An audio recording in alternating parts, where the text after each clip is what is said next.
Hi guys, ஒரு 2 வேளை சாப்பாடு போட்டுன்னு என்னவோ நம்ம குழந்த மாதிரி விளையாடுது காய்ஸ். பார்க்குறதுக்கே அவ்வளோ ஹாப்பியாக இருக்குது. பாவம் குட்டி எப்படி தான் வளர்ந்து பெருசாக போதோ தெரில. நான் பார்க்கும்போது உயிரெல்லாம் ஒட்டிக்கிட்டு பார்க்கவே ரொம்ப கஷ்டமாக இருந்துச்சு. இப்போ கொஞ்சம் தெம்பாக விளையாடுது, உயிர் கொஞ்சம் தெரியுது. பாவம் என்ன பண்ணுறது, எனக்கு ரொம்ப கஷ்டமாக இருக்குது காய்ஸ். பாவம் குழந்தைங்க இதுன்ட்டே இல்லை காய்ஸ். இன்னும் நாய், பெரிய நாய் இங்கே இருக்குது, கருத்தடை பண்ணல. இது கூட ஒரு 5-6 குட்டி அதெல்லாம் இறந்தே போயிருக்கு வண்டிங்களுக்கு மாட்டிக்கிட்டு. சில பேர் போடுறாங்க, சாப்பிட்டு லாஸ்ட்டில் ஒரு வாய் வைக்கிறாங்க.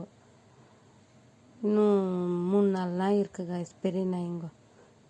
கருத்தடை யாரனா வந்து பண்ணால் நல்லாயிருக்கும். இல்லைன்னா குட்டி போட்டு போட்டு பசினால் இது மாதிரி தான் ரொம்ப வேதனை அனுபவிக்கிறதா இருக்கும். உங்கள் வீட்டுங்கிட்ட எங்கன்னா நாய் இருந்தால் பாவம் இது மாதிரி பசிக்கு கொஞ்சம் சோறு வைங்க, வரட்டாதுங்க. அவங்க ஒரு ஆயா சாப்பிடுது, அதை பார்த்துட்டு ஓடுது, அவங்க அதட்டுறாங்க, பின்னால் வந்துடுது. எனக்கு சாப்பாடு போட்டுக்கணும் கைஸ், நாங்கள் சாப்பிட முடியலன்னு எடுத்துன்னு போய் அந்த ஜீவனுங்களுக்கு தான் வச்சுட்டு இருந்தேன். வேறவங்க வீட்டுக்கு போயிட்டு நம்ம எடுத்தும் கொடுக்க முடியாது சாப்பாடு அந்த ஜீவனுங்களுக்கு. நான் சாப்பிட்டுட்டு முடியலன்னு எடுத்துன்னு போய் வச்சிடுவேன் அதுங்கிட்ட.